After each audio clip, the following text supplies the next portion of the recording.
And as you may have guessed, we have something to say today. And I'm joined by leaders who have members across the state to talk about the economy and transparency and economic development. For the last 3 years, the South Carolina Policy Council has been poring over research and information to get a handle on what the incentives games look like for us. And here's what we've found out so far. We've given away around $2 billion in state incentives from 1995 to 2008. The number went from $32 million to $525 million in 2008. Now, the Commerce Department has gone from a $12 million budget to a $145 million budget. That's right. And in South Carolina in 2008, we actually handed out more corporate tax credits than we collected corporate tax income. And we exempt more sales tax than we collect. So, how's that working out for us? All right. In 1980, South Carolina had the 15th fastest growing economy in the nation. In the 80s. Where are we today? The 12th slowest growing economy in the nation. We have one of the country's lowest per capita incomes and one of the nation's highest unemployment rates. That's where we are today as a result of government-driven investment. In 2008 to 2010, South Carolina lost 118,000 jobs. And that's twice as many jobs as we announced we created. And that's not just a South Carolina problem, folks. Remember all those states we're competing with?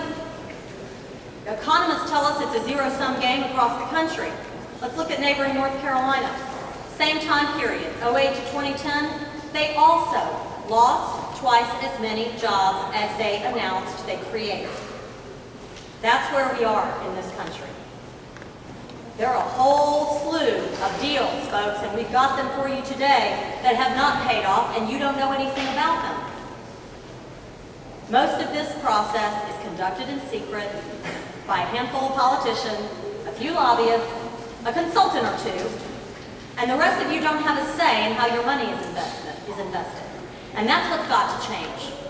And frankly, we've got a better way to do this. Lower the tax burden for all South Carolina businesses. Amen. Let's have the same playing field for you and all of you as we do for those inside there. Doesn't that make sense? Yes. And that's what we're talking about today, because we really do have one of two choices.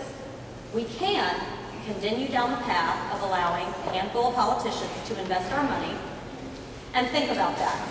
If they came to you and said, we've got a great deal, we can't tell you what you're investing in, we can't tell you what it will ultimately cost, and we'll never really be able to show you the return on investment. And by the way, only a couple of you will ever benefit. How many of you are in for that? Right. But that is practically what's happening. And in the wake especially of yesterday, when the Senate Finance Chairman told the public we didn't need public testimony, we aired all that in the committee process. There was no public testimony on a deal to bring Amazon to South Carolina. Now that's part of the problem. We need a new process. If they're going to serve as investment brokers, we at least, and this is what we're here to talk about today, open the process. No more secrecy in incentive giveaways. So, at the very least, the public sector investors ought to tell you what your private broker would tell you. The company ought to come and apply openly. We ought to see on the front end what cost-benefit analyses they've done, what their projected rate of return is, and frankly, hold them accountable every year for the number of jobs they create. Right now, we don't know that, and we cannot get that information for you. None of that information is available.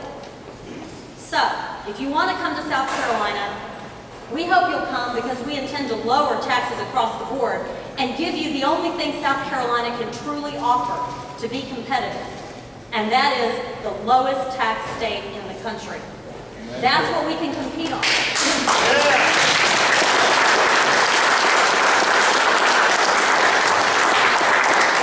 So we either do that or we keep doing this. I think it's time to move forward, open up to deal-making process, all information disclosed on the front end, disclosed on the back end. Let's take away the ability of anyone to invest our dollars for us. That's what we want to talk about: incentives, transparency. And I hope that you all will be ready to take that message. We certainly are, and I'm joined by some other folks who have a few things to say about that. Talbot Black, who has really been a true activist and a leader out there in talking to you guys and getting everybody organized on this. So I'll turn it over to him. Thanks,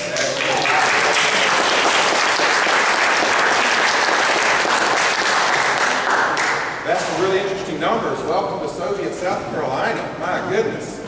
You know, growing up in South Carolina in the late 70s and early 80s, I was taught and learned that what made America and South Carolina strong was our freedom, our free market, and just good old hard work and ingenuity.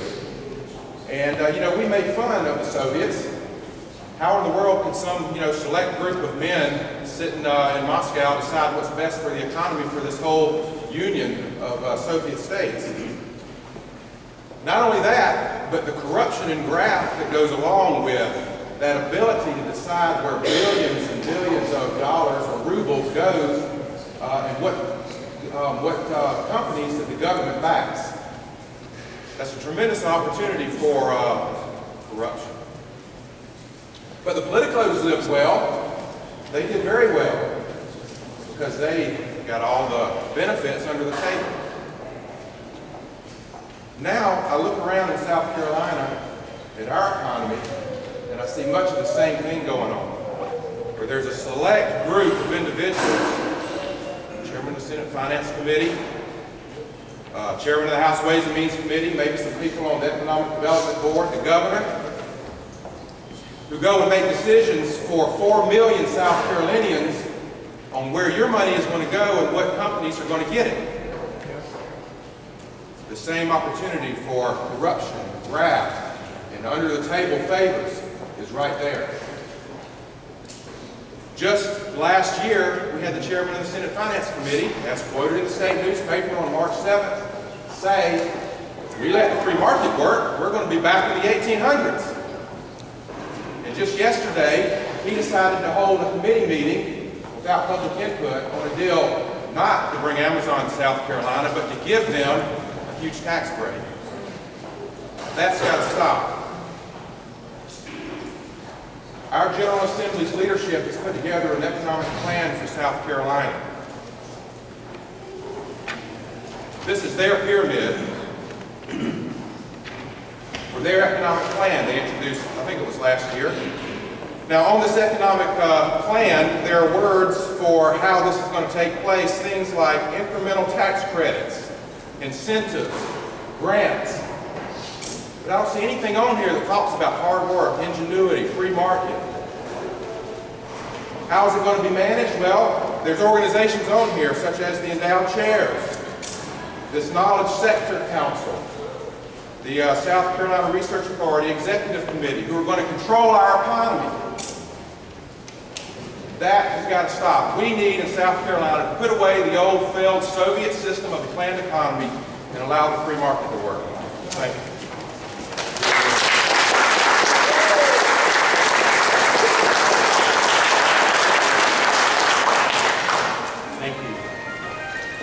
As President of the South Carolina Association of Taxpayers, I'm pleased to be with you here today. Good government means transparency, because transparency is the right of tax-paying citizens to know how their government is spending their hard-earned tax dollars. Transparency does not mean shutting out the public's comments, nor does it mean South Carolina should have to honor a tax promise allegedly made by one agency official that is now being used to bind the entire state tax code. Last year, I had the honor of serving as one of the 10 commission members appointed by the General Assembly on the Tax Realignment Commission, or TRAC, specifically set out by the General Assembly to look at South Carolina's tax code for the 21st century, and also to examine the many exemptions built into our tax code over the years.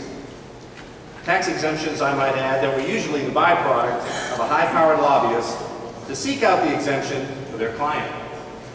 South Carolina's tax code is full of these sales tax exemptions, and we have found on track that by reducing or eliminating these sales tax breaks, our overall sales tax rate could be reduced for our whole state. Now fast forward to 2011. This year, even after Lexington County has given Amazon $5 million worth of free land to build on, that wasn't enough. They also received a fee in lieu of the normal property taxes that other businesses pay, but this is still not enough. So what is proposed? Yet another sales tax break to Amazon, costing our state yet again. Another tax break which helps lock in a higher sales tax rate for the rest of us. Another sales tax rate which could have been used by South Carolina to lower our highest in the Southeast property manufacturing property tax rate.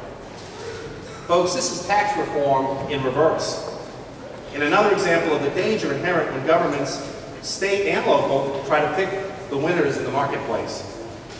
We learned just this week that in Greenville, a bus manufacturer there, spurred on by the city of Greenville, invested in by the city of Greenville, may now have to declare bankruptcy due to fraud in one of its lead investors.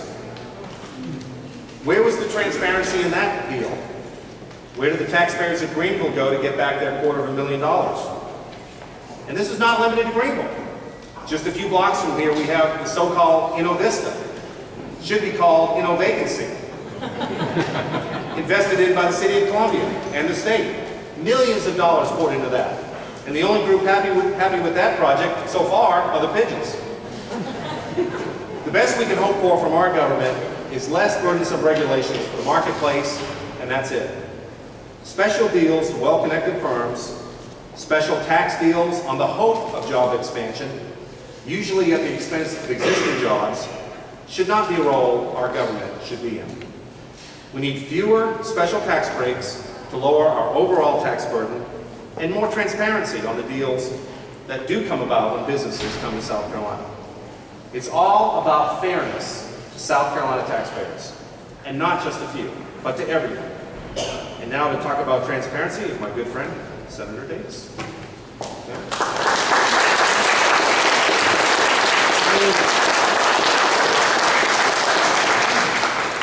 Good afternoon. My name is Tom Davis. I am the state senator for Beaufort County.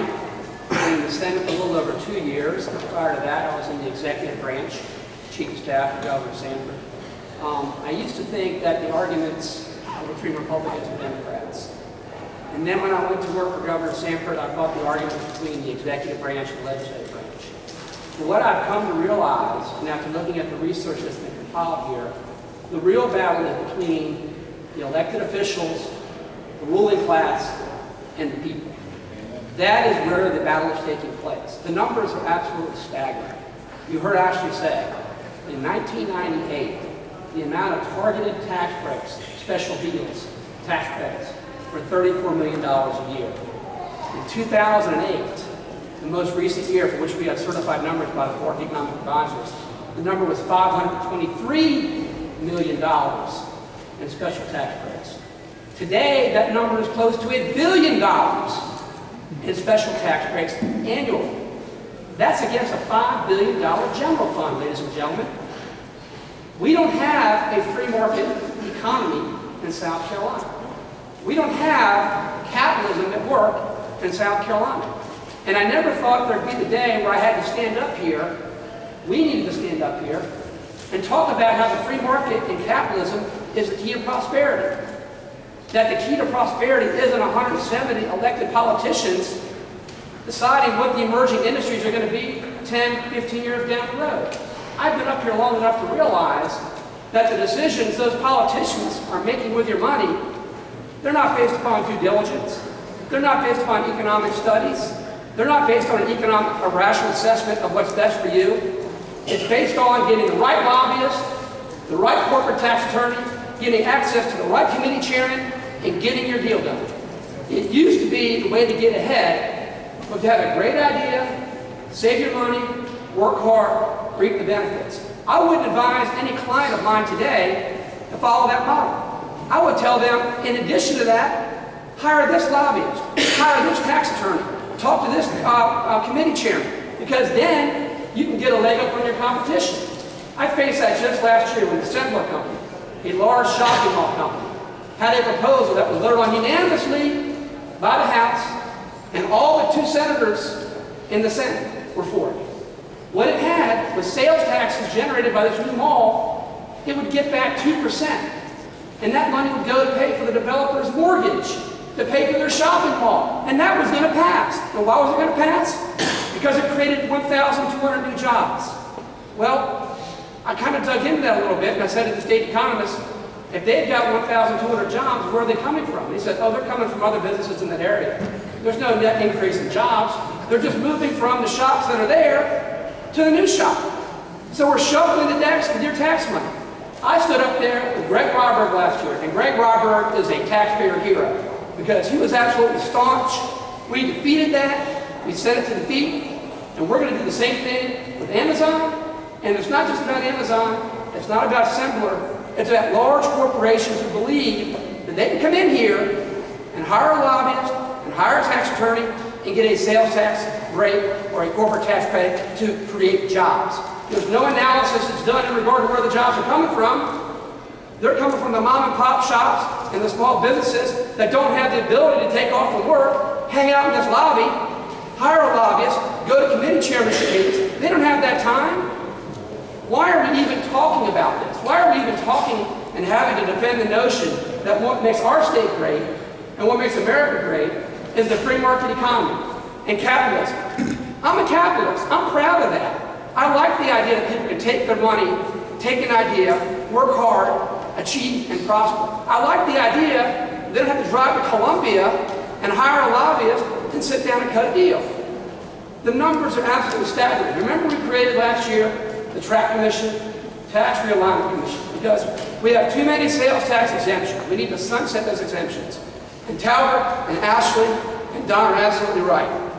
We right now have 126 special sales tax exemptions. $2.75 billion a year in tax breaks in sales taxes alone. That exceeds the amount of sales taxes we collect. And we're going in the opposite direction. We're not reducing the exemptions, we're expanding them. A month ago, we gave away a new sales tax exemption to a company. And what was the reason? Well, we got to get them to relocate from Florida to Chester County. Well, we gave them a tax break, and soon the Treasury will be cutting a check to this company because they moved here 3 years ago. The exemption wasn't given to lure them here. They bought the land in 2008. They built the facility in 2009. In 2011, we gave them a thank you by giving them a sales tax exemption, which, because they've already spent the money, we have to cut a check out of the Treasury to pay them. That is absolutely wrong. Now, based on the research that's been done by my friends at the Policy Council, the Association of Taxpayers, Talbot Black, I'm filing a bill today. If we're going to act like investment brokers, if we're going to do that, and we should, but if we're going to do that, and I think for a while we're going to be, there's going to be disclosure on the front end, there are going to be public hearings, there's going to be independent economic analysis of what this benefit does. Everybody's going to have the right to have their say before a bill is filed, and legislators are asking for votes.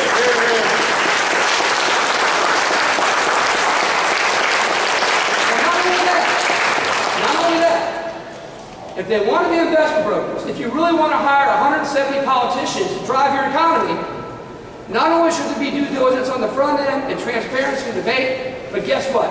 On the back end, they're going to give you a report each year on what you bought, what they bought with your money, what sort of return they got, return on investment with your money.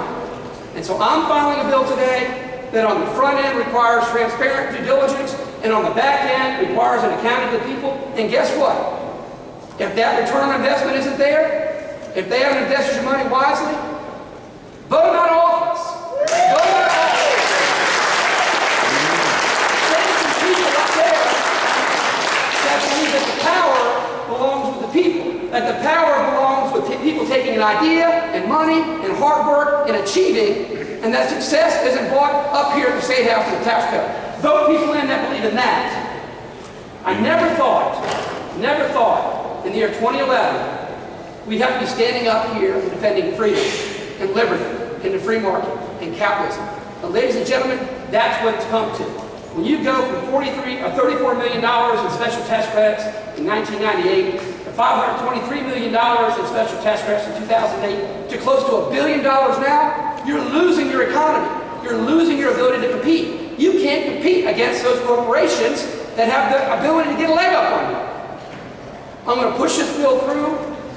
Not only that, I'm going to take this bill, I'm going to put it into amendment form, and every single time a special sales tax exemption or a tax credit, and there's like 7 or 8 of them brewing in the House right now, and they're going to come over to the Senate, I'm going to offer up that amendment each time in regard to transparency, and I'm going to force a vote on that amendment each time so that you guys know who stands for capitalism, who stands for the free market, and who stands for the proposition that elected officials are somehow invested with business acumen and can make business decisions on your behalf.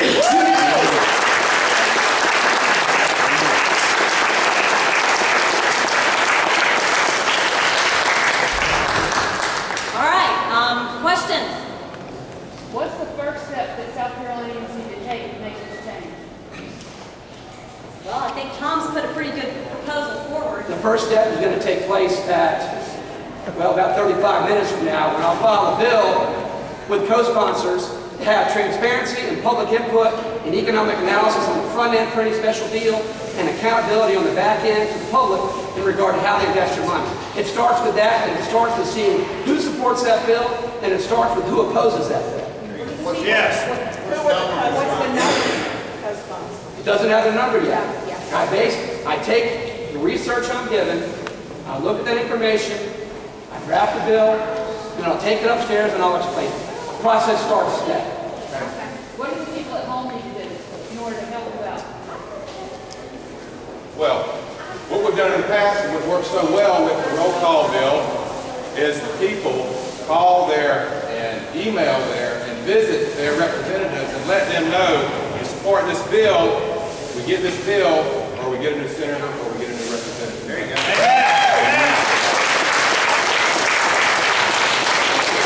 I'll say this, folks, we're going to give you more information every day as much as we can get, but you have to demand it. When they tell you deal A or B or C will create X number of jobs, make them prove it. We're going to do our best to make sure you are aware that when they propose one of these deals, we'll do as much research as we can, but we can't fight every one of them.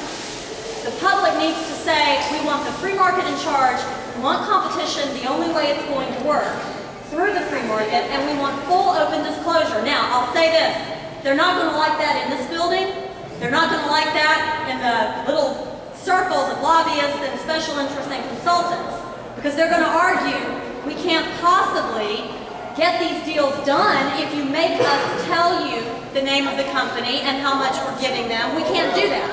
Now here's the thing, this is what's wrong with that. In the private sector, nobody would invest money without that information.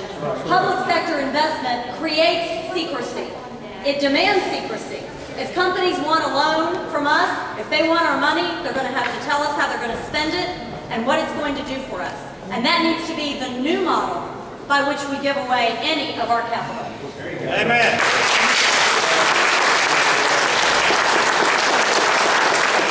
One more question for Senator Davis.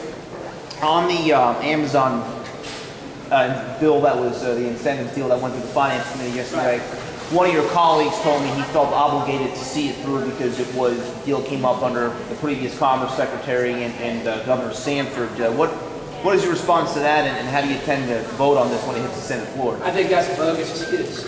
If you look at the memorandum of understanding that they're referring to, it is a document signed by the Commerce Department and Amazon, and the Commerce Department says they'll use their best efforts to make the argument to the legislature that they should get this special sales tax break.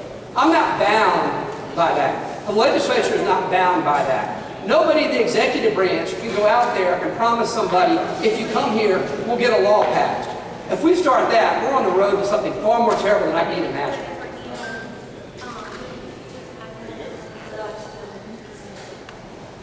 You keep us informed, and we will put out the emails and the calls. We will do that. All right, thank you, and research is available, a lot more of these facts and figures on our website. Could the four of y'all get near the podium for a group shot? Four of y'all.